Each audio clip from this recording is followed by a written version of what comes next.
예, 안녕하세요. 원재입니다. 예, 뒤에 배경이 바뀌었죠. 제가 유튜브, 뭐 블로그, 페이스북에 공지를 했지만은 저는 현재 제주에 있습니다. 제주에 한 달 살기를 들어와가지고 여기서 영상을 찍게 될 것 같아서 이제 카메라하고 다 이제 모든 기구들을 가져왔어요. 방에서 이래저래 집에서 좀 영상 찍을 만한 공간을 찾아봤는데 별로 없어요. 뭐 다른 뭐 TV가 가린다든지 뭐 부엌에서 하기도 좀 그렇고 해가지고 큰 방에서 이렇게 출입문인데 이게 약간 걸리기는 하는데 그래도 뭐 여기가 제일 나은 공간인 것 같아요. 그리고 이게 약간 좌우가 약간 균형이 안 맞을 거예요. 근데 제가 일부러 안 맞춘 게 아니라 이거는 좀 예상치 못한 일이었는데 집이 약간 기울었어요. 그걸 나중에 알았어요. 이제 뭐 집이 기울어져 있다고 주인장이 얘기할 건 아니니까. 그러니까 제가 이게 뭐 볼 같은 거 동그란 거 이렇게 서 이제 바닥에 놓고 보면은 지가 알아서 굴러가 이쪽까지 쭉 굴러가 이렇게 타고서 쭉 굴러가요.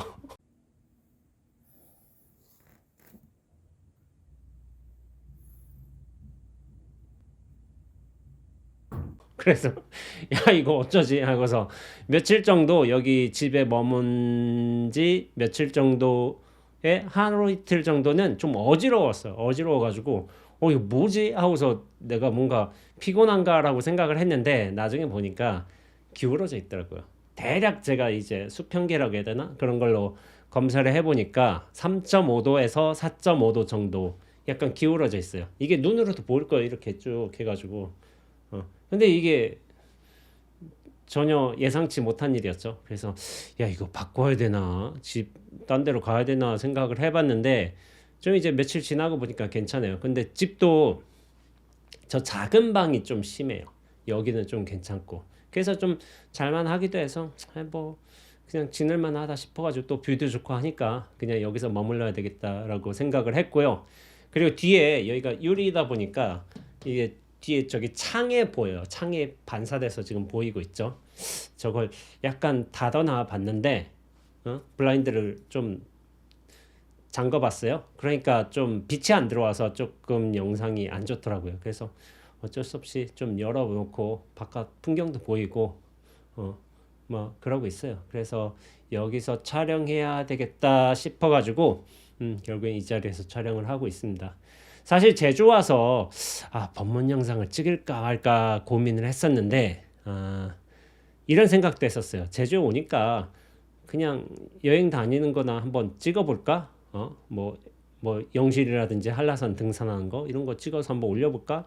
뭐 법문 유튜버 말고 여행 유튜버로 변신할까 이렇게 생각을 해봤는데 그것도 좀 그렇더라고요. 왜냐하면 영실이라든지 한라산이라든지 아니면 다른 오름이나 좋은 데 같은 거 제가 또 카메라 들고서 이렇게 막 다녀야 되잖아. 다녀야 되는데 그게 사람들 눈에 띌 거 아니야. 더군다나 이제 만약 이제 승복을 입고서 이렇게 다닌다면은 저 스님 뭐 하는 건가? 저 스님 관종인가? 뭐 이렇게 생각할 수도 있잖아요. 그러니까 너무 눈에 띄는 건 좀 그렇고 해서 그리고 유별나게 그렇게까지 좀 할 필요는 없을 것 같아가지고 영실 산행하는 거 잠깐 찍을까 말까 지금 생각 중이긴 해요. 근데 이제 찍을지는 잘 모르겠고 결국 이제 이 제주에 와서도 이렇게 이제 법문을 영상으로 찍게 되었네요. 그리고 제가 페이스북, 블로그, 유튜브에 다 인스타에도 공지를 했지만은 이번 일요일이 며칠이지?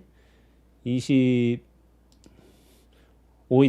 25일 오전 10시에 10시에 제가 이제 젊을 자연 휴양림에서 그래서 이제 제주에 계신 분들하고 사시는 분도 있겠고 잠깐 여행 오신 분들이 있겠고 또 찾아오신 분들도 있어요. 서울에서 그런 분들하고 같이 한번 이제 숲길 산책하면서 밥 먹으면서 차 마시면서 그냥 간단하게 이야기하는 거를 조금 계획 중이긴 해요. 그래서 이제 연락 오시면은 이래저래 좀 이렇게 픽업해가지고 그래서 한번 걷기를 해볼까 그렇게 생각 중에 있습니다. 일단은 이번 한번 해보고 다음에 기회 되면 한번 더 해보는 걸로 그렇게 생각하고 있습니다. 예. 오늘은 제가 예전에 썼던 글을 좀 이야기 보태가지고 좀 얘기해 볼까 하는데요. 2018년 3월 3일에 제가 블로그에 올렸던 글이네요. 그 동안거 끝나고서 제가 있었던 일인가요? 동안거가 이제 끝났을 적에 한 스님이 저한테 물었어요. 이제 안거가 끝날 즈음이 됐으니까 끝났으니까 그러니까 그래 원재 스님은 이번 안거 정진 잘한 것 같아요라고 어떤 분이 물으신 거예요. 그러니까 네 저는 제 좌우명대로 맞게 잘 지낸 것 같습니다라고 얘기했어요. 그러니까 그 스님이 그래?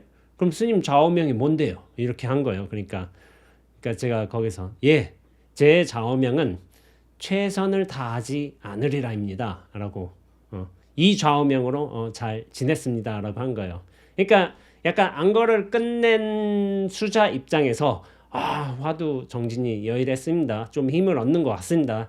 이런 게 보통은 안거를 마친 수자들의 모범 답안이 될 수 있겠는데 모범 답안 저도 알긴 아는데 뭐 그 모범 답안을 얘기할 수도 있겠지만은 다른 식으로 얘기해도 좋다고 생각을 해요. 그래서 그러니까 그 스님이 저를 좀 괴이하게 봤어요. 그거 이상하네. 뭔가 잘못됐네. 하고서 최선을 다해야지. 그게 수자로서의 바른 삶인데 최선을 다하지 않으리라. 그게 무슨 좌우명이 되겠냐고 그런 식으로 말씀하신 거죠. 그러니까 제가 이렇게 말씀드렸어요. 저도 예전에는 최선을 다하리라. 최선을 다하는 삶, 수행에 몰두하는 삶 그런 것을 목표로 해서 당연히 살아왔었죠. 근데 이제는 최선을 다한다는 그 말에 속지 않겠습니다. 라고 이런 식으로 말씀드렸어요. 그러니까 그 스님이 저를 괴이하게 쳐다보면서 동시에 못마땅한 거야. 왜냐하면은 저는 뭔가 굉장히 열심히 한다거나 뭐 그러질 않거든요. 그냥 적당히 열심히 하고 적당히 흐름대로 갔거든요. 근데 이거를 좀 조심해서 좀 얘기를 해 봐야 돼요.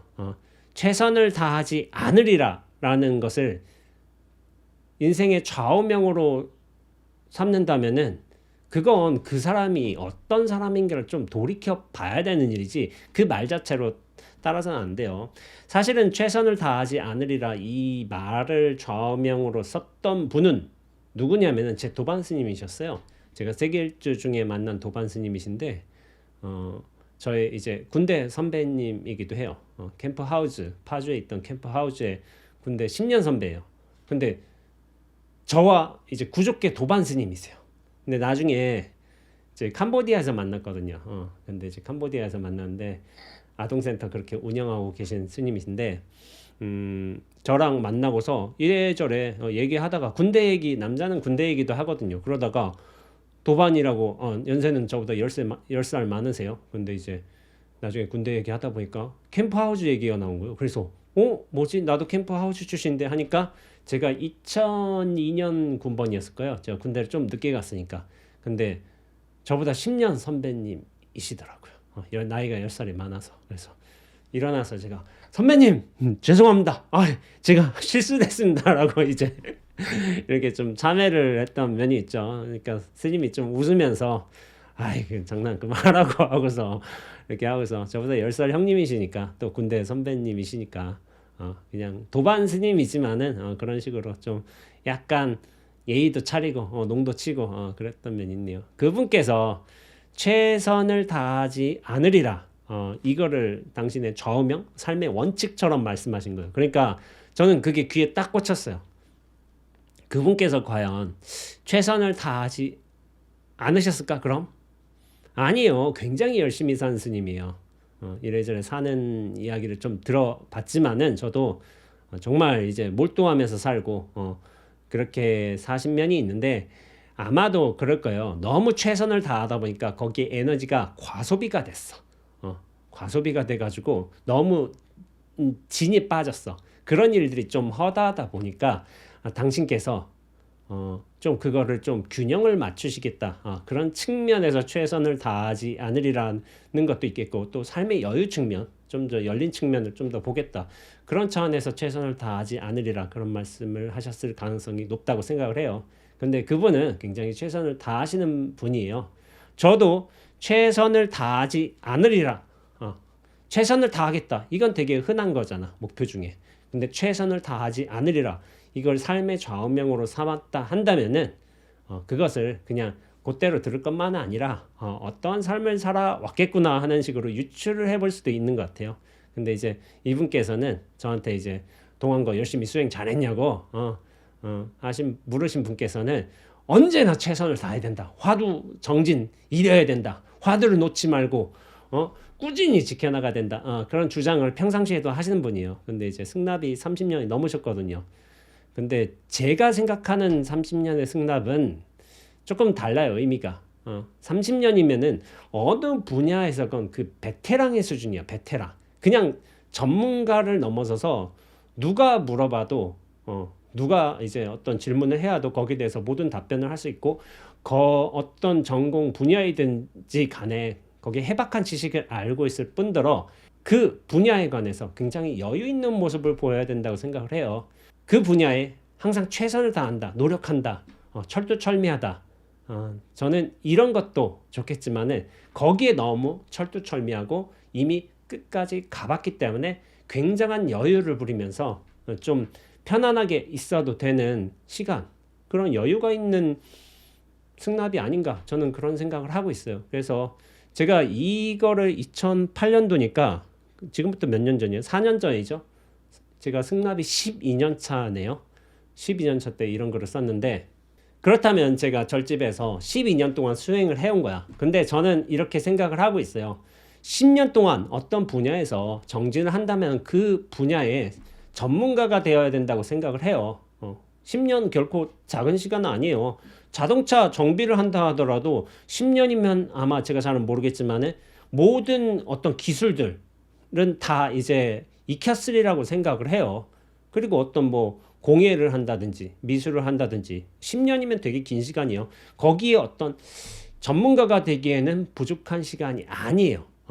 그리고 이 도판에서 진리를 탐구하는 입장에서 10년 동안 정진을 했다면 거기에 대해서 진리에 관해서 깨달음에 관해서 조금 더 여유로운 입장, 자기의 면목을 확인하고서 그 여유로운 입장을 가져도 된다고 생각을 하고 있습니다. 실제로 많은 선사들께서 실제로 많은 도인들께서 10년 이내 보통 30대에 그렇게 등력하시고 그리고 자기의 살림을 좀 세우시기 시작하셨어요. 그런 나이이기 때문에 저도 이 수행을 하는 입장에서 10년이면은 자기만의 안목이 생기고 거기에 대해서 좀 더 조금은 여유를 갖추면서 자기의 힘을 키워나가는 시기가 아닌가라는 생각을 하고 있어요.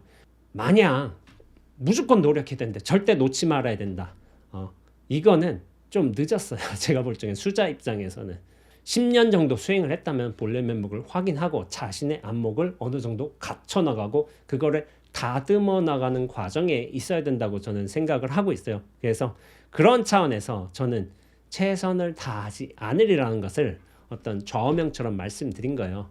근데 겉모습만 보고 제가 공부를 좀 안 했다고 생각을 하셨나 봐요. 좀 뭐 이를테면 놀기도 좋아하고 산철에는 늦잠도 자고 게임도 하고 그러니까 수자 생활 아니다, 저 공부 안 한다라고 생각하시는 분들도 있는 것 같기도 해요. 근데 저는 공부를 했어요. 근데 놀면서 공부할 수 있어요. 여행하면서도 공부할 수 있어요.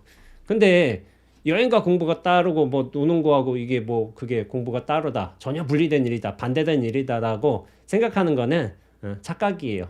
그 둘 다 같이 할 수 있습니다. 근데 이제 그거를 같이 잘 해보시지 못한 분께서는 그게 또 분리되어 있다고 생각하신 입장에서는 노는 거와 수행과 뭐 이를테면은 여행과 그런 것들이 다 분리된 일이겠죠. 근데 이제 그런 인식 차원에서는 공부가 제 생각에는 많이 부족하신 게 아닌가 하는 생각이 들어요.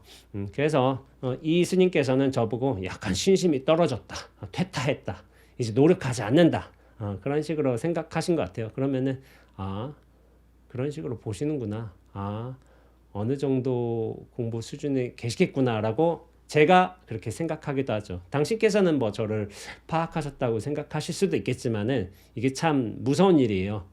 내가 사람을 보는 것뿐만이 아니라 사람들도 나를 봐요. 그거를 생각해야 돼요. 나이가 많다고 어느 분야에 관록이 있다고 해서 내가 항상 평가한다고 생각을 하지만은 동시에 나조차도 평가를 받고 있어요. 이를 잘 염두에 두면서 살아야 됩니다. 근데 제가 이 최선을 다하지 않으리라 이 말이 제 마음속에 좀 들어오게 된 것도 어떻게 보면 인연이 맞아서일 거예요. 제가 이제 출가하고서 또 수행하고서 이런 수자로서 삶을 살아왔지만은 저희 고등학교라든지 대학교라든지 아니면 수행 초기라든지 그때의 어떤 삶을 아시는 분들이 좀 있어요. 근데 제가 고등학교 때까지 가자면 제가 공부를 되게 열심히 했어요. 많이 하기도 했고 시중에 나온 학습지를 모두 다 풀었어요. 집에 보통 고3 때 집에 돌아오면은 1시 반인가? 그때 돌아왔어요. 그래서 6시 반에 일어나서 좀 세수하고 아침 간단하게 먹고 항상 학교를 갔어요. 그 정도로 좀 공부를 많이 했었고 또 1년에 쉬는 날이 이틀이 있었어요.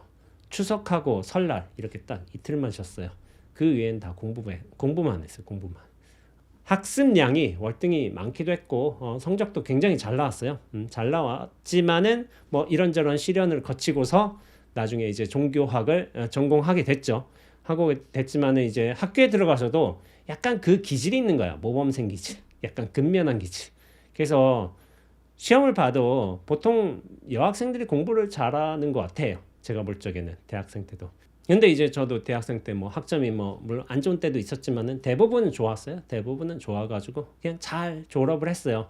페이스북에 어떤 분 댓글을 보면은 서강대 출신이신 선배님이신 것 같은데 뭐 제가 수업도 잘 안 들어가고 땡땡이 치고 막 그랬을 것 같다는 이제 좀 글을 올리신 거예요. 근데 이제 저는 뭐 약간 부가적으로 얘기를 하자면은 저는 이제 학부조교를 했었는데 그리스도교 윤리였나? 뭐 그런 필수 교양 과목이 있었어요. 그거는 이제 저희가 이제 천주교 카톨릭 재단이었기 때문에 그래서 이제 그 수업을 들어야만 했는데 9시 수업이 있는 거야. 이제 송모 신부님이 하시는 수업인데 그 수업에 조교를 아무도 하기 싫어했어. 왜냐면 9시까지 학교에 나와야 되니까. 근데 대학생 입장에서는 9시에 나온다는 게 학교에 그게 좀 부담스러운 일인 거예요. 근데 저는 학교에 일찍 나오는 걸 굉장히 좋아했어요. 일찍 나오면은 좀 여유도 있고 좀 아침부터 좀 시간이 좀 많이 있는 느낌이니까 그래서 9시 수업을 조교를 제가 계속 맡았어요. 아무도 좋아하지 않는 그 수업을. 그러니까 제가 항상 맡고서 9시에 어떻게든 와. 뭐 전날 뭐 새벽까지 한 5시까지 술 마셨다 해도 9시까지 학교에 와. 그다음에 출석 체크를 하고 뭐 책상에서 자든지 그렇게 한다든지 했지 결코 9시 수업 조교에 한 번도 빠진 적이 없어요. 2년 동안. 그리고 전 수업을 어지간하면은 다 놓치지 않습니다. 그리고 공부도 열심히 했어요. 아마 제가 공부를 안 했다고 생각하시는 분은 왜 이제 제가 자유분방하게 살아서 그렇게 생각하실 수도 있겠지만은 저는 공부를 열심히 했다는 증거가 뭐냐면은 저는 예습을 해갔어요. 예습해가는 대학생 있을까요? 저는 별로 없다고 생각을 해요. 저는 미리 그날 수업할 내용들을 미리 읽어보고 갔어요. 그러면서 좀 생각도 해보고 여기서 무슨 내용이 나올까. 그러면서 이제 듣기만 하는 거야. 물론 필기도 하지만은 예습을 해가는 효과가 굉장히 커요. 미리 한번 읽어보는 거. 이번 나갈 거 한번 쭉 읽어보고 그러면은 거기에 대한 나의 견해도 한번 좀 살펴보고 교수님이 무슨 말씀하실까 한번 거기에 대해서 한번 돌이켜보고 하면은 수업 집중도가 굉장히 높아져요. 저는 그래서 예습을 좀 해갔던 것 같아요. 그래서 그러면 듣기만 해도 돼요. 노트 필기는 적당히 하고 나중에 이제 필기의 여왕한테서 이렇게 노트 복사본을 이제 빌리면 되니까 그렇게 해서 공부해서 학점도 되게 잘 나왔어요. 잘 나왔고 공부도 열심히 했고 그랬는데 그런 기질이 선원에 와서도 있었던 거예요. 굉장히 노력해야 되고 열심히 해야 되고 졸지 말아야 되고 항상 모범적이어야 되고 그러니까 제가 봉암사에 첫 1년 정진을 들어갔을 적에 제 도반생들이 저를 범승이라고 불렀어요. 범승. 원칙, 규율, 모범 그리고 항상 노력함 그런 모습들이 없잖아 있었기 때문에 그래서 범승이라고 좀 부른 도반들이 있었어요. 근데 그때 생각해 보면은 제가 좀 어리석었던 것 같아. 왜냐하면은 모범이란 그 규칙을 내가 가지고 있어서 그것에 어긋나는 부분들이 눈에 보여서 내 마음속에 들어와서 그게 굉장히 시끄러웠던 것 같아요. 그래서 굉장히 모범적으로 사는 것처럼 보였지만은 마음 안에서는 여러 분란 시비가 일어나고 있었던 거예요. 근데 거기서 잘 뭐가 안 돼가지고 그래서 저도 이제 굉장히 속 아래를 많이 했던 것 같아요. 실제로 위염 같은 것도 걸려가지고 병원에도 가고 아마 위염이 아마 스트레스성으로 오는 경우가 많을 거예요. 근데 제가 그때 스트레스를 많이 받아가지고 뭐 위산이 막 좀 과다하게 나오기도 했던 것 같아요. 공부는 열심히 했는데 공부를 잘한 건 아니었다. 열심히 한 거하고 공부를 잘하는 거하고 열심히 수행하는 거하고 마음을 푹 쉬는 거하고는 다른 요소야, 다른 요소. 근데 열심히는 했지만 공부를 잘한 건 아니었다. 저는 그런 생각을 하기도 해요. 그래서 저는 이제 그렇게 노력을 해오던 시기가 있었지만은 나중에 한 3년 차까지 굉장히 노력했던 것 같아요. 그래서 뭐랄까 너무 몰아붙이면서 그렇게 정진하다 보니까 나중에 기운이 빠진다고 해야 되나 소진된다고 해야 되나 그리고 어떤 제 마음속에 있던 사람에 대한 미움이 있었어요. 미움. 저는 그때까지만 해도 누군가 굉장히 싫었던 거야. 그러니까 얼굴도 보기 싫어, 꼴도 보기 싫어. 그런 극심한 증오를 좀 경험을 해보니까 여기서 공부가 안 되는 것 같다. 그래서 저 사람만 없었으면 내가 공부 잘 될 텐데 그런 생각을 했던 면도 있어요. 그러다가 나중에 어느 인연이 딱 돼가지고 3년 차였던 것 같아요. 3년 차. 이렇게 하다가 뭐가 확 다 무너져 내리는 듯한 경험을 했어요. 경험을 해가지고 이거를 제가 어떤 꿈의 비유를 한 적이 있는데 꿈에서 막 깨어났는데 세상이 다 무너졌어. 근데 이 막 황량한 벌판에 모든 것이 다 무너진 어떤 폐허의 벌판에 나 혼자 그냥 툭 서 있는 듯한 느낌을 받았었어요. 그때 당시에. 근데 뭔가 잡을 게 없어.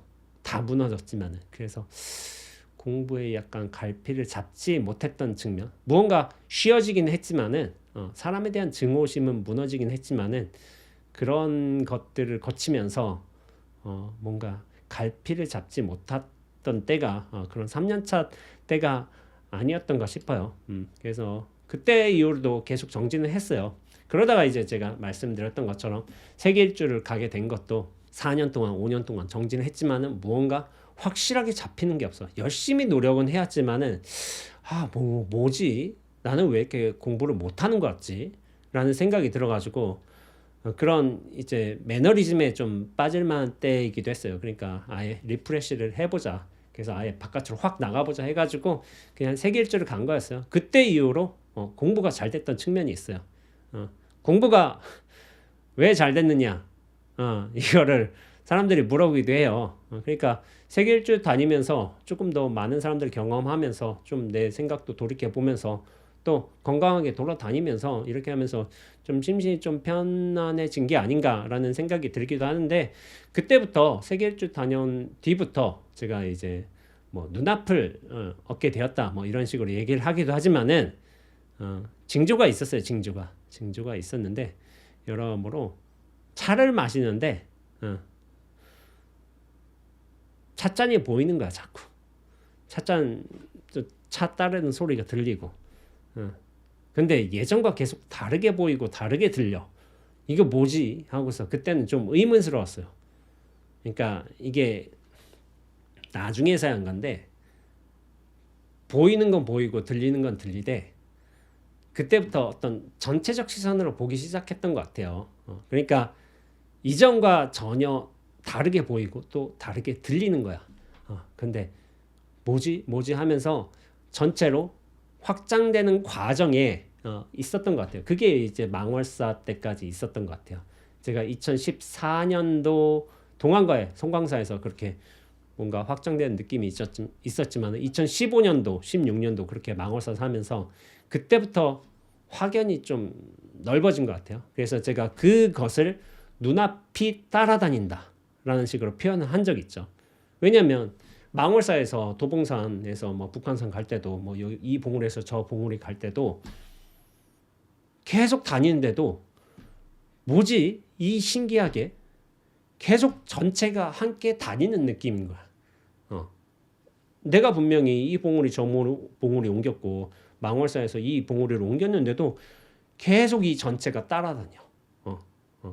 그런 게 나중에 보면은 이 틀이 많이 깨지기 시작했구나. 그리고 틀이 깨지는 어떤 전조 증상으로서 몇 가지 과정들이 있었던 것 같아요. 그래가지고 이것이 확장된 느낌으로서 전체가 계속 움직이고 있다. 이런 걸 느꼈던 것 같아요. 지금도 그래요. 제주에 와 있잖아요. 제주에 와 있는데 제가 이전까지는 뭐 수도함에 살았고 뭐 어디 갔고 뭐 부산에도 갔겠고 서울에도 갔겠고 뭐 여기 대구에도 갔겠고 누구를 만났고 뭐 어디 카페에도 있었겠고 하겠지만은 이 전체는 항상 같이 있어요. 같이 있는데 여기에 대해서 활달이 열려 있으면은 이 전체로서의 느낌, 어떤 사고, 전체성으로서 그렇게 살아갈 수 있는 거야. 근데 이게 그냥 됐던 거는 아닌 것 같아요. 이 수행이란 게 보통 노력이죠. 이 전체성으로 확대되기 위한. 근데 이제 이 수행은 이 노력을 꾸준히 하다가 언제부터 진짜 수행이 되냐면 그 진짜 수행은 이 노력이 가다가 툭 멈춰졌을 적에 내가 멈춘다 그만둔다 그게 아닌 거예요. 어떤 마음의 작용, 욕망, 의지, 노력, 뭐 분투 뭐 이런 것들이 있겠는데 그런 것들을 꾸준히 하다가 어떤 전체성과 탁 결합이 되면서 그 노력이 한순간에 순간적으로 끊길 수도 있어요. 임시적으로. 그렇지만 그 노력이 어느 정도 확 익어갔을 때 비로소 이 전체성으로서 확연하게 안착이 된다면은 그때부터는 더 이상 자기의 노력을 하지 않게 돼요. 노력은 하게 돼 분명히. 근데 그 노력은 어디까지냐면은 이 나라는 중심과 실체에서 거기서 부단히 그 의심을 통해서든 아니면 그 분석을 통해서든 그것을 계속 궁구하면서 탐구하면서 거기에 대한 실체감이 깨질 때까지는 해야 돼요. 그리고 이것이 경험이 깨달음이라고 하기도 하는데 그런 경험을 보통 여러 번씩 하게 돼요. 저도 여러 번 했어요. 10대 때부터 알게 모르게 계속 해왔어. 그러니까 이 진리를 위해서 살겠다. 그런 결심을 낸 것이기도 하겠죠. 그런 것을 했는데 그게 나에서 이 전체로 눈앞으로 그 중심이 이전될 때까지는 계속 노력을 하는 수밖에 없어요. 그러다가 어느 순간 그 주도권이랄까 그런 밀도, 눈앞의 밀도가 굉장히 높아지면서 이 중심이 나라는 중심에서 전체라는 이 중심 없는 중심으로 확장될 때까지는 결국엔 노력을 해야 돼요. 그러다가 그 눈앞으로 전체로 안착이 된다면은 그때부터는 나의 노력은 되게 부수적인 부분이야. 조금씩만 약간 방향에 튼다? 약간 잘못된 거 조정한다? 그 수준에서 노력을 할 뿐이지 엄청 굉장한 큰 노력을 할 필요는 없어요. 그래서 제가 저번 보현사 법회 때 어떤 분이 묻는 거야. 어떤 보살님이 선생님은 수행을 어떤 식으로 하시냐고 아직도 화두 들고 계시냐고 그렇게 물으신 거예요. 그러니까 제가 이런 말씀 드렸어요. 저 화두 안 든다고요. 화두. 왜냐하면은 화두는 눈앞으로 전체성으로 돌아가기 위해서 필요적으로 거치는 과정 중에 하나야. 근데 이 눈앞으로서 안착되어 있다면은 원래부터 눈앞이 확신되어 있다면 항상 눈 뜨면 눈 뜨면 눈 감든 그쵸? 일어나면 바로 눈앞인데 그것이 전혀 떠나가지 않고 있거든. 이 전체와 함께 하고 있다면은 화두 들 필요 없어요. 화두는 이 수행을 하기 위해서 거쳐야 되는 과정이라니까. 그러니까 이를테면 그런 거야. 이 언덕에서 저 언덕으로 넘어갈 적에 뗏목을 타고 하잖아요. 뗏목이란 도구를 타고 가는 거예요. 근데 저 언덕에 넘어가서도 이 눈앞이 확연한데도 이 뗏목을 머리 이고 다니지는 않거든요. 이거는 여기에서 저기로 건너가기 위해서 사용해야만 했던 도구예요, 도구. 근데 그 도구를 짊어지고 다닐 필요가 없지. 그래서 수행을 큰 스님들 이를테면 깨달으신 분들께서는 화두 정진을 열심히 하느냐, 화두를 챙기느냐, 그거는 잘못된 질문이에요. 화두는 수행의 방편이에요. 거기로 넘어갔으면은 더 이상 그거를 잡지는 않아요. 이 전체성이 분명하다고는 눈앞이 확립되었다면은 왜냐하면 항상 눈앞이거든. 이것이 진정한 의미의 수행인 것이지 어떤 계속 돌아가기 위해서 잡는다. 그러면은 그게 사실은 화두를 잡는다 한다면 그건 미진한 수행이에요. 미진한 수행. 됐는데 이 눈앞으로 돌아갔는데 또 화두를 잡는다. 그러면은 이 눈앞이 제대로 익지 않았어. 그렇게 생각해야 돼요. 정말 제대로 돌아갔으면은 그냥 항상 눈앞이에요. 항상 전체고. 비어져 있어요. 그거를 본인 스스로 확인을 해야 돼요. 근데 이제 본인이 경험하지 않았다면 그것을 안 믿을 수도 있을 것 같아. 수행은 평생 해야 되는 거지. 죽을 때까지 해야 되는 거지. 수행은 맞아요. 수행은 근데 전혀 다른 결의 수행이에요. 자기의 노력을 굉장히 이어가는 수행. 노력하고 애쓰고 그런 수행이 있는가 하면은 그 애씀이 멈춘 수행도 있어요. 그것을 이제 그 육조 해능 스님이 무수지수라고 한 거야. 닦은 바 없는 닦음인 거예요. 무수, 닦은 바 없는 수, 닦음. 그런데 이를 제가 어떻게 얘기했냐면 닦으면서도 닦은 바가 없고 닦을 바 없음으로 닦는 거. 이게 좀 말장난 같은 처럼 들릴 수도 있잖아요. 닦으면서도 닦은 바가 없어. 근데 닦을 바가 없음으로 닦는다. 이게 눈앞의 밀도가 정말 높아지면 이 전체로서 확장이 된다면은 이걸 자연스럽게 느끼게 돼요. 왜냐하면 이 흐름으로 들어가게 돼 있거든요. 실체냐 흐름이냐 제가 이 분간을 하기도 하지만 실체로서 분명히 닦을 바가 있어. 닦여진 바도 있고. 근데 이 흐름은 애초부터 이 연기의 흐름으로서 가기 때문에 흔적이 남지가 않아요. 그리고 닦은 바도 없고 닦을 바도 없어요. 그러면서도 그 흐름으로서 말하자면은 닦여가는 거야. 그런 묘한 닦음이 무수지수인 거예요. 무수지수. 근데 이거는 전체로서 확장이 분명해야 돼요. 그렇게 해야지만 비로소 뭐냐면은 진짜 수행인 거예요. 근데 이 진짜 수행은 뭐냐면은 이 노력이 멈춰질 때야 비로소 진짜 수행이라고 제가 부른 거죠. 근데 내가 이쯤 되면 그만해야 되겠다. 3년 했으면 많이 했지. 이제 그만둬야지 하고서 이런 의식적인 멈춰지고 어떤 기한이라든지 내가 생각을 해서 멈춘다가 그게 아니라 내가 눈앞으로 그렇게 자연스럽게 멈춰지는 과정이 확인돼야 된다도 그래야지만 이 노력이 멈춰져요. 마음의 추구가 멈춰진다고.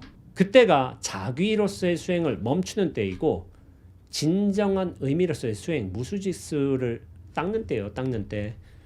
그러니까 멈춰진다가 되게 중요한 거예요. 자연스레. 내가 멈춘다. 이게 아니라 그만둔다. 이게 아닌 거예요. 그럼 그 흐름으로 타게 돼 있어요. 그제서야 비로소 이제 온 살림이 자기의 진정한 살림이 펼쳐지는 거죠. 근데 여기까지 가기 위해서는 제가 말했지만은 나라는 중심성 실제성을 벗어나기 위해서 어쩔 수 없이 노력을 하는 수밖에 없어. 그 노력이 바로 수행인 거예요. 그러니까 길을 나서고 시련을 거친 다음에야 비로소 여기가 이 몸과 마음이 진정한 내 집이 아니었구나라는 것을 알게 되는 것이지 그 노력을 하지 않고서는 그게 뜨문뜨문 알게 되는 경우도 있어. 근데 제가 이걸 왜 항상 수행을 강조하냐면은 뜨문뜨문 슬쩍슬쩍 알게 되는데 그게 충분한 힘이 없어요. 동력이 안 된단 말이야. 어떤 기름을 붓는 것처럼, 기름을 넣는 것처럼 자기의 어떤 실체성에서 확 벗어나기 위해서는 그게 동력이 어느 정도 필요해요. 동력이 필요한데 그 동력이 슬쩍슬쩍 느껴지지만은 이걸 벗어나기에 충분한 동력이 되지 못하는 경우가 많이 있어요. 그래서 법문 듣고서 이렇게 저렇게 환기되는 사람들 많이 있거든요. 저는 그런 분들 많이 찾아와요. 3년, 4년, 5년 뭐 법문을 들었어. 여러 선법문 들었어. 그러면서도 느껴지는 바가 크지만은 실제적으로 다시 삶으로 돌아와서 법문 들을 땐 너무 좋아. 근데 자기 삶으로 돌아와서 경계를 거칠 때마다 거기서 다시 또 나로 쪼그라들고 나의 분별이 휘둘리고 그렇게 하는 경우가 많다는 이제 그런 고민을 갖고 있는 분들이 많은 거예요. 그러니까 그거는 힘이 없어서 그래. 힘이 없어서. 그러니까 법문 듣는 것도 충분히 좋은 공부예요. 그러나 자기의 내공을 자기 스스로 키워야 된다니까요. 그 내공이 없이는 벗어날 수가 없어. 벗어난다 하더라도 그 매가리가 없어서 일상 경계에서 힘을 못 갖춰요. 눈앞에서 여러 인연 경계를 만나서 그런 분들이 되게 많았던 것 같아. 그래서 법문 듣는 공부, 법문 듣고서 내가 생각해서 이 고정관념에서 벗어났다, 실체감에서 벗어났다라고 생각하시는 분들 많아요. 그렇게 느껴지는 분들 많고, 근데 대부분은 한계가 있어요. 법문 듣는 것에 한계. 그래서 거기서 자기 수행으로서 자기 내공 역량을 키워서 확 벗어나야 된다니까. 확 벗어난다면은 그때부터 이제 큰 집을 만나게 되는 거야. 큰 집. 몸과 마음, 내가 가지고 있다는 마음, 혹은 이것이 나라는 어떤 실체감으로서의 몸, 그거를 확 벗어나게 된다면은 진짜 큰 집을 만나는데 큰 집으로 돌아가면 돼요. 근데 이제 그 큰 집이 뭐겠어요? 제가 계속 얘기하죠. 눈앞이에요, 눈앞. 이게 원래 집인 거예요, 원래 집. 원래 뭐 나라고 하기도 하고 그러기도 해요. 근데 내가 안주할 곳은 이 몸과 생각, 뭐 여기에 끄달려서 여기에 안주하는 게 아니라 원래부터 전체인 이 눈앞으로 돌아가야 되는 거예요. 그게 자기 본래 집으로 돌아가는 과정인 거예요. 제가 말씀드리지만 눈앞은 눈으로도 볼 수 없고 앞도 뒤도 없어요. 그러면서 제가 하는 얘기가 활달이 열린 이 전체라고. 이 전체로서 돌아간다면은 약간 그래요. 처음 이제 이런 거로 잘 이때 막 뭐랄까 경계를 접했을 때는 온 천하가 다 내 것 같아. 그런 느낌이 들 때도 있어요. 근데 그 힘이 좀 미약하기에 나의 관성 습성에서 못 벗어나기에 그게 일시적인 좀 그런 느낌으로 찾아올 수도 있어요. 찾아올 수도 있는데 아직은 동력이 없어서 그래요. 그러다 다시 자기로 쪼그라들게 돼 있어요. 대부분 그런 과정을 거치게 돼요. 저 역시도 그랬고. 그러니까 이게 근데 수행을 계속 하다 보면은 나중에 눈앞의 밀도가 점점 높아져요. 그러면서 이게 확연히 전복이 되었을 적에, 이게 눈앞으로 확 이어갔을 적에, 그때부터는 내가 눈앞을 찾기에 노력하는 것이 아니라 눈앞이 나를 이미 찾았어. 나를 보고 있어. 나를 거치고 있어.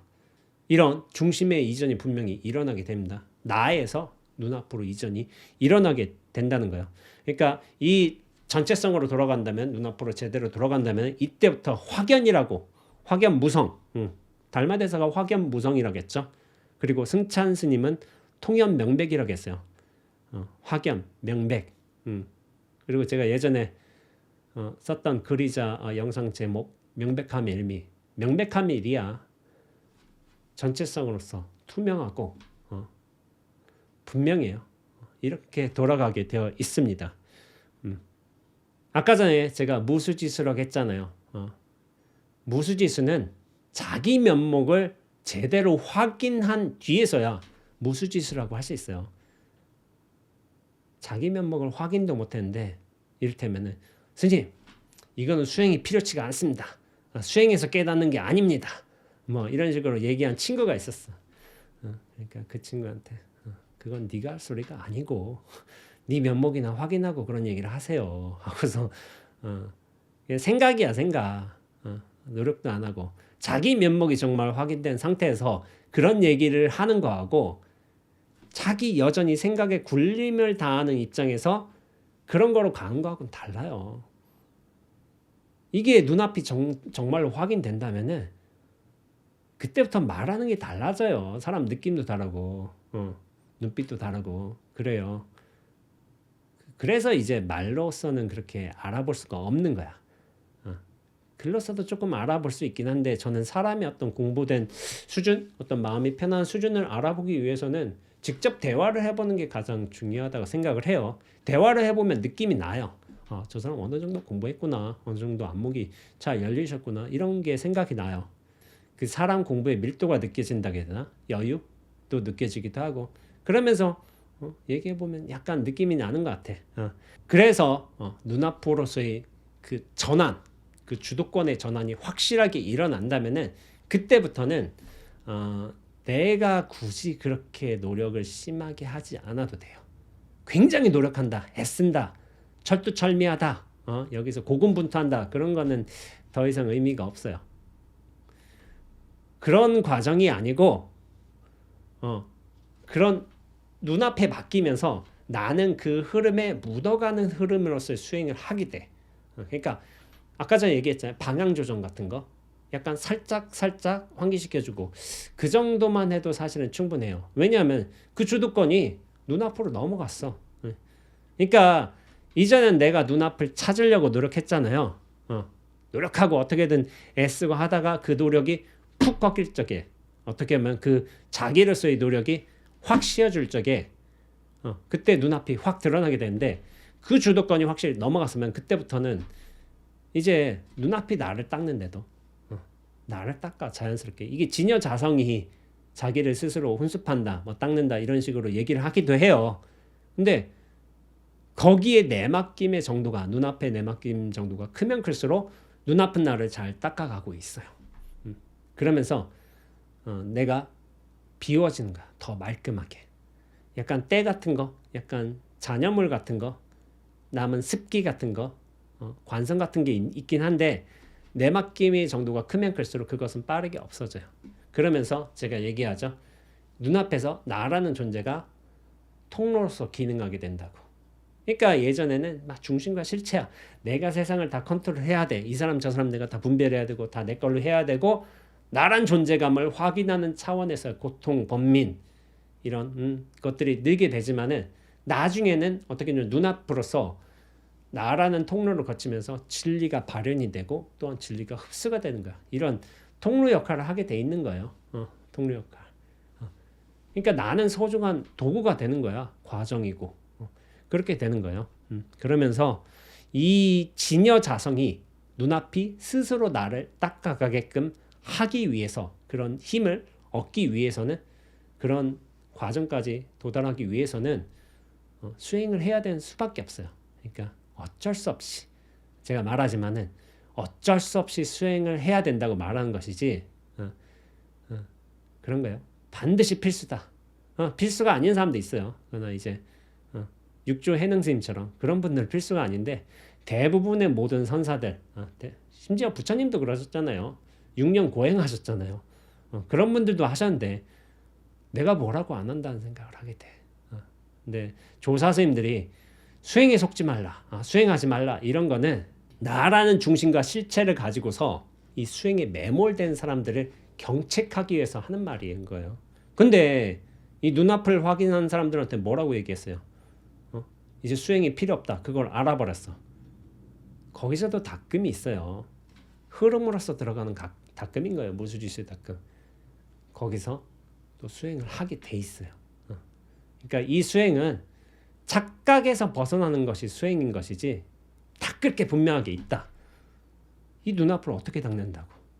근데 이 착각, 착오를 벗어나기 위해서 나라는 존재에 이렇게 묶여있는 이상은 어쩔 수 없이 수행을 해야 되는 측면이 있는 거예요. 그래서 수행이란 건 이런 방식으로 아는 게 중요합니다. 그래서 제가 그 글 썼던 것 중에 마지막에 이제 경덕 전등록에 나오는 지공선사의 대승찬 몇 구절을 인용을 했네요. 그러면서 이 참 첫 줄부터가 의미가 있어요. 첫 줄 읽어볼게요. 대도는 항상 눈앞에 있지만은 눈앞에 있다 해도 보기는 어렵네. 대도는 이렇잖아요. 대도는 눈앞에 있다라고 하잖아요. 그럼 대도가 눈앞에 어떤 식으로 있을까요? 어떤 방식, 모양, 형태로서 있을까요? 아니에요. 대도는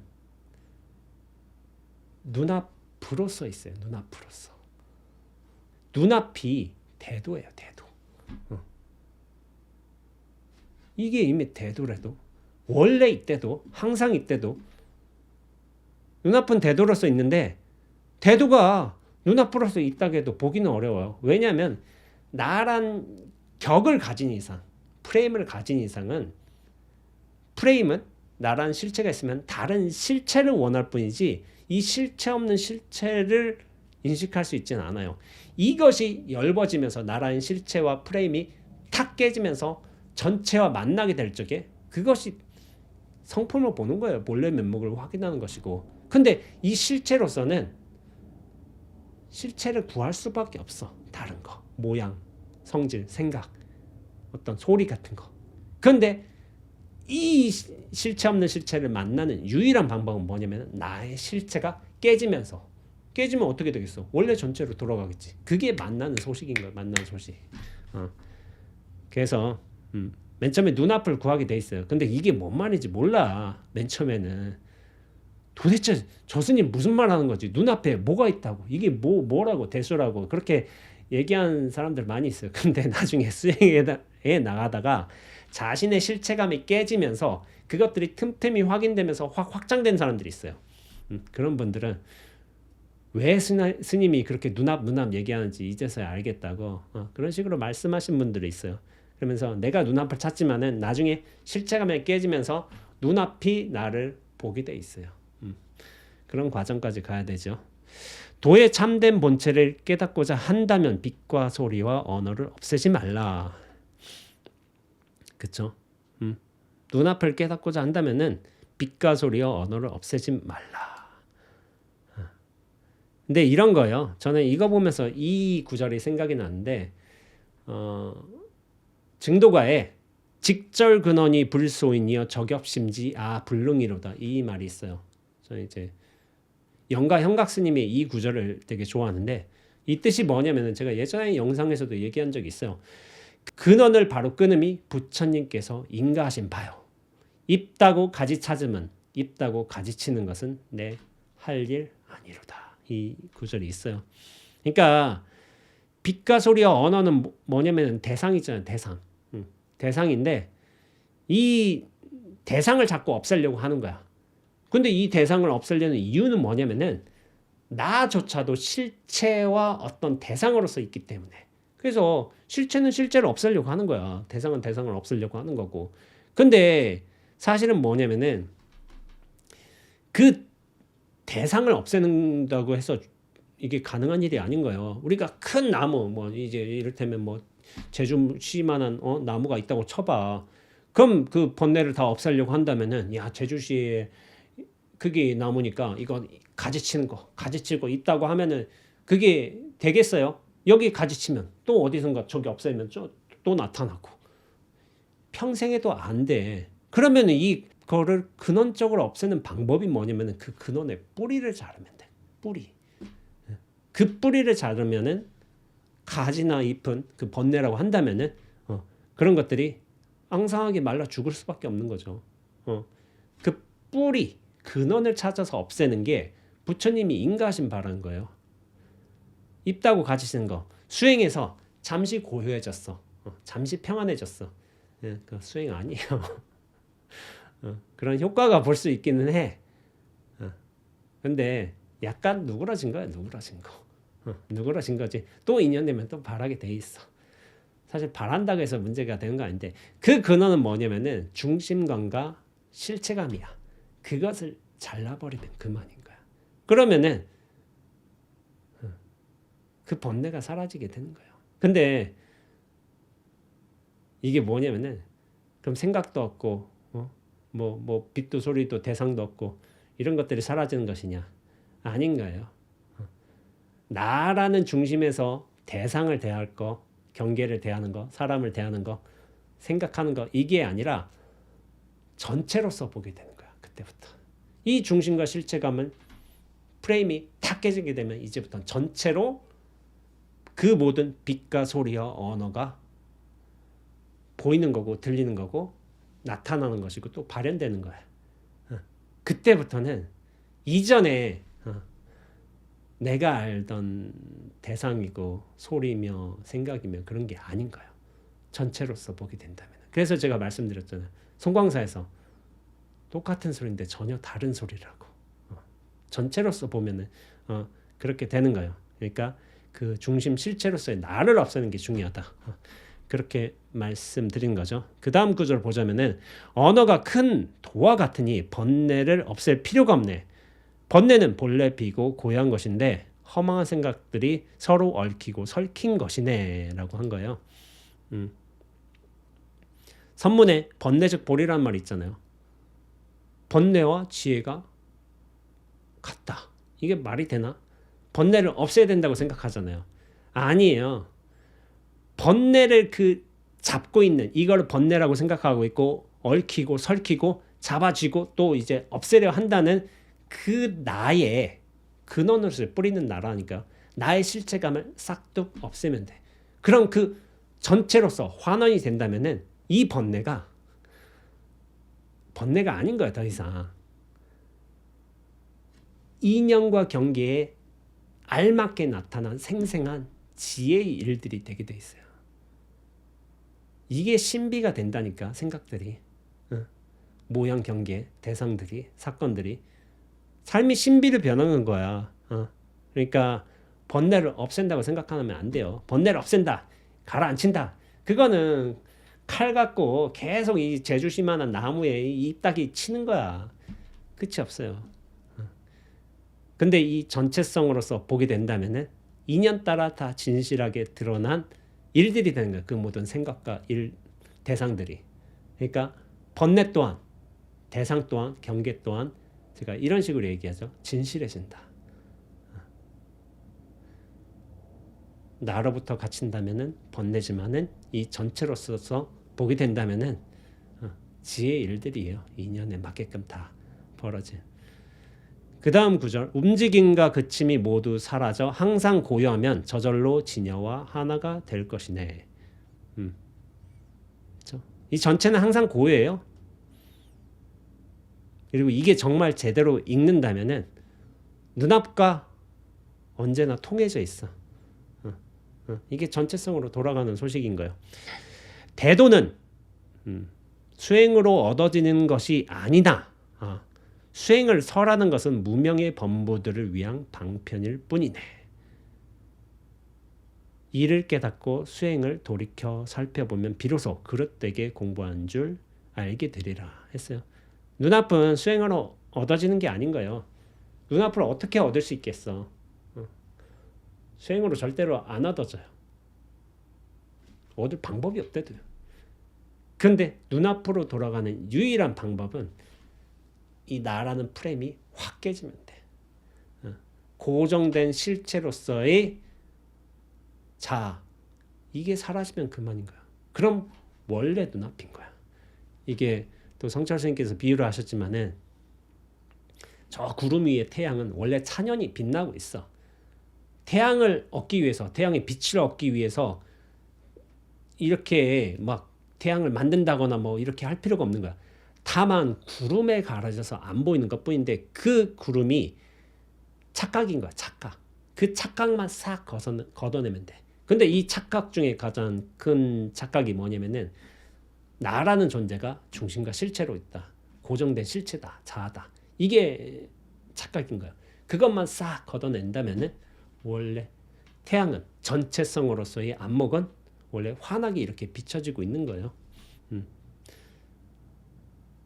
그렇죠.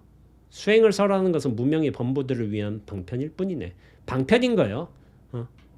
예, 뗏목인 거고. 근데 그 뗏목을 없이 가기는 힘들다니까. 그러니까 그 뗏목의 힘을 키우면서 내 수행을 통해서 자기 역량을 키우면서 거기서 확 벗어날 수 있는 거야. 그 수행을 하지 않게 된다면은 물론 아닌 분들도 있을 거예요. 그러나 제가 아직 그런 사람들을 보지는 못했지만은 확 벗어나지 못해요. 그 힘이 없으면 그 동력이 반드시 필요해요. 그래서 처음부터 애쓰지 않는다. 그 애씀이 자연스럽게 멈춰지는 것이지 스스로 힘이 커진다면은 확 중심 이전이 눈앞으로 된다면은 그때부터는 애씀을 멈추게 돼요. 그게 진정으로 힘을 얻는 소식인 거예요. 그래서 다음 구절을 보자면 집착이 없으면 그것이 바로 해탈이요 구함이 있으면 또다시 생사의 그물에 걸리리라. 이건 뭐냐면은 집착이 없으면 바로 해탈. 근데 여기 이렇게 녹아들기까지 좀 시간이 더 걸려요. 구함이 바로 없어진다. 생사의 그물에서 한 번에 벗어난다. 있기는 있겠지만은 제 주변은 없는 걸로, 저도 아닌 걸로 그렇게 얘기를 하도록 하겠습니다. 제가 이제 그 지공선사의 대승찬 몇 구절만 인용을 했어요. 이걸 전체를 보지를 않았고 다만 이제 제가 이 글을 쓸 적에 이게 적당하겠다 싶은 내용들만 그래 몇 구절 엮어가지고 이렇게 얘기를 했는데 참 좋은 글이에요, 대승찬이. 나중에 한번 대승찬을 한번 전체적으로 한번 살펴보셔도 좋습니다. 저도 본 지가 오래돼가지고 요즘 들어 또 한번 살펴볼까 생각 중이긴 해요. 제가 이제 또 마지막으로 이런 얘기를 한번 해볼까 해요. 이것과도 조금 관련이 있을 거예요. 저한테 이제 고정적으로 찾아오시는 분들이 계세요.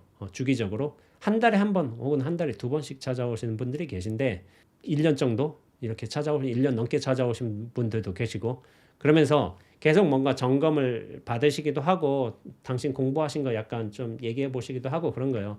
근데 어떤 분께서 영천에 사는 어떤 보살님인데 좀 재미난 말씀을 하셨어요. 당신께서 이렇게 저한테 한 달에 한 번씩 찾아오세요. 그러면서 뭐 대화를 하고 가잖아요. 근데 사실 대화할 때 보면은 뭐 별스럽지 않은 대화를 해요. 뭐 그렇게 뭐 도라든지 진리라든지 수행 어떤 단계라든지 뭐 큰 대화가 아니라 그냥 수행하면서 이런 변화가 일어났다 하고서 그냥 뭐 한 두세 시간 대화를 해. 근데 나중에 생각해 보면 뭐 크게 뭐 대단한 것도 아니야. 그냥 사소한 일들이야. 사소한 일들인데 내가 그런데 1년 동안 이 보살님이 이렇게 생각을 한다는 거예요. 내가 1년 동안 원재스님을 한 달에 한 번씩 찾아갔는데 왜 찾아가지? 자꾸 왜 찾아가게 되지? 이런 생각을 했다는 거예요. 근데 내용은 별게 없어. 내용은 별게 없는데 당신께서 돌이켜 보니까 찾아가면서 또 얘기 나누면서 뭔가 그때그때마다 하나가 꺼풀이 벗겨진다든지 뭔가 정화가 된다든지 아니면 뭔가 분명해진다든지 하는 일들이 생긴다는 거예요. 근데 사실 이런 분들이 많아요. 제가 그렇게 막 심각하게 막 도에 관해서 진리에 관해서 수행 막 엄청나게 얘기하진 않아요. 그냥 가볍게 얘기하는 편이에요. 그냥 사는 얘기도 하고 뭐 최근에 무슨 일이 있었다. 뭐가 뭐 TV 보니까 뭐가 재밌었다. 뭐 이런 얘기도 하고 뭐 농담도 하고 농담을 많이 해요. 근데 이제 별스럽지 않은 대화였는데 항상 보면은 뭔가가 벗겨지고 뭔가가 무너지고 뭔가 또 분명해지고 이런 일들이 벌어진다니까 이게 별스럽지 않은 일처럼 보였지만은 이게 사실은 하나하나 좀 열리는 과정이기도 해요.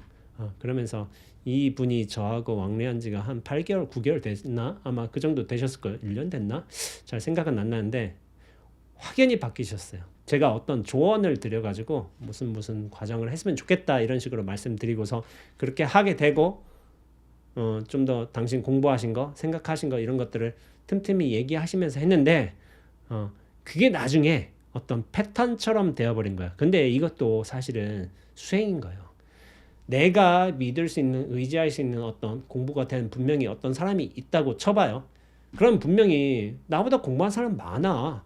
내가 공부가 부족하다고 생각하고 있고 거기에 좋은 영향을 받는다 친다면은 그런 분들과 주기적으로 왕래하는 게 좋습니다.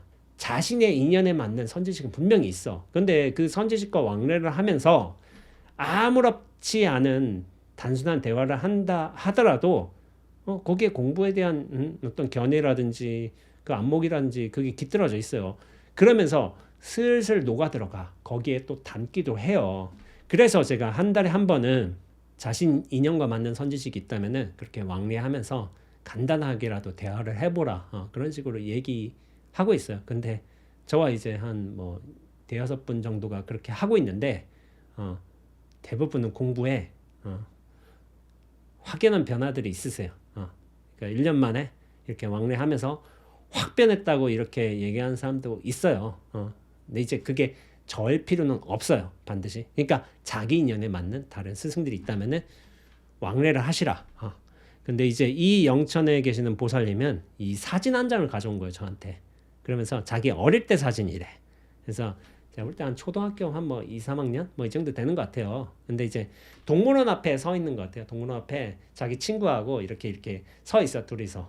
근데 이 사진을 가져온 이유가 뭐냐면은 자기가 예전에 이 사진을 봤을 때는 자기 모습이 보일 거 아니에요. 초등학교 뭐 2, 3학년이니까 10살, 11살 이 정도 됐겠죠. 근데 표정도 별로고 뭐 인상도 별로고 자세도 별로고 뭐 옷 입는 거 왜 저렇게 입고 헤어스타일은 왜 저렇고 자기가 마음에 안 들었대. 이렇게 친구와 서 있지만 아유 난 왜 저렇게 꾸질하게 살았나 뭐 이렇게 저런 모양 생각하고서 그게 마음에 안 들었던 거야. 근데 자신이 1년 만에 이 사진을 보니까 확연히 달라진 점이 있는 거예요. 그 점을 듣고 제가 좀 놀랐어요. 뭐냐면은 이전에는 자기 모습만 딱 보였대. 표정이며 얼굴이며 자세며 이런 것들을 보였는데 마음에 안 들었대. 근데 1년 지나서 확 보니까 다른 게 보이는 거야. 뒤에 동물원이었잖아요. 뒤에 사자가 있어. 사자가 있는데 사자가 낮잠 자고 있는 모습이 보인다는 거예요. 제가 사진 보여드릴게요. 지금 이 사자가 낮잠 자고 있다는 것을 보게 된 게 아무렇지 않을 수도 있어요. 근데 사실은 이게 공부 과정에서 큰 거예요. 또 제가 공부식으로 얘기를 하자면은 이전엔 나밖에 안 보여. 나 중심 실체 요거 마음에 안 들고 요거 좋고 요거 요렇게 했으면 좋겠고 요거밖에 안 보이는데 이제는 사자가 보이는 거야. 사자가 아무렇지 않게 심드렁하게 저렇게 낮잠을 자고 있어. 전체가 보이기 시작하는 거야. 전체가 하나하나 내 중심에 갇혀 살 때는 좋아하고 싫어하고 마음에 들고 마음에 들지 않고 이런 것밖에 안 보여. 근데 이제부터는 전체가 보이면서 사자가 저렇게 원래 편안하게 있었구나. 저런 일이었구나. 하고서 다른 모습들이 보이는 거예요. 그만큼 이거는 삶에 여유가 생긴 거예요. 전체로서 안목이 확장된 것이기도 하고 이 보살님이 법문만 들으시다가 이래저래 사람하고 왕래하신 게 이제 저하고 처음이신 것 같아요. 그러면서 그렇게 전체로 확장되는 과정들이 편안함이 계속 깃들고 있어요. 그런 과정을 잘 가시고 있는 것 같습니다. 그러면서 사자가 이렇게 낮잠 자는 모습이 보이게 됐다. 이 별스럽지 않은 말이지만은 공부 과정에서는 사실 큰 변화예요. 큰 변화. 그러면서 당신 말하는 거나 생각하는 거나 표정도 훨씬 여유로워졌고 그런 것들이 이제 저와 인연을 거치면서 그렇게 점진적으로 나아지겠죠. 그러면서 참 그런 모습을 말씀해 주셨는데 공부하는 입장에서 이런저런 이제 좀 경계들을 설명해 주신 분들 계세요. 근데 참 잘하시는구나, 열심히 하시는구나. 마냥 열심히 한다고 해서 이게 공부 잘한다고 할 수 있는 건 아니지만은 참 이렇게 자신에 매몰되지 않고 계속 나의 문제로 돌이켜보는 연습을 하게 된다면은 여기서 확 깨서 벗어날 수 있게 돼요. 그러면서 삶 전체를 바라보는 시선이 달라지게 될 거예요. 나에서 볼 때하고 전체에서 볼 때하고는 달라요. 나에서 볼 때는 세상이 번뇌투성이죠. 근데 이제 삶 전체 눈앞으로 볼 때는 세상이 신비예요. 신비. 신비고 선물이에요. 선물. 그리고 진리의 일들이에요. 그것들이 이제 스스로 느껴지겠죠. 그러면서 이런 여러분들께서 저와 왕래하시고 그렇게 변화해가는 모습들을 보는 것도 저로서도 나름대로 뿌듯하죠. 제가 뭐 별거 한 건 아닌 것 같은데 그런 이제 변화들을 조짐이 그렇게 나타나게 되고 크게 벗어나신 분도 계시고 크게 그런 분들도 계시기 때문에 참 이 공부라는 게 참 저는 별스럽지 않은 걸 얘기한다고 생각하기도 하지만은 내 시절 인연이 그렇게 사람 만나면서 이런저런 말씀을 드리는 땐가 보구나 하는 생각을 하면서 그냥 좀 자연스럽게 가려고 하고 있습니다. 예, 제주도에서도 이제 여러분들이 조금 찾아오실 것 같아요.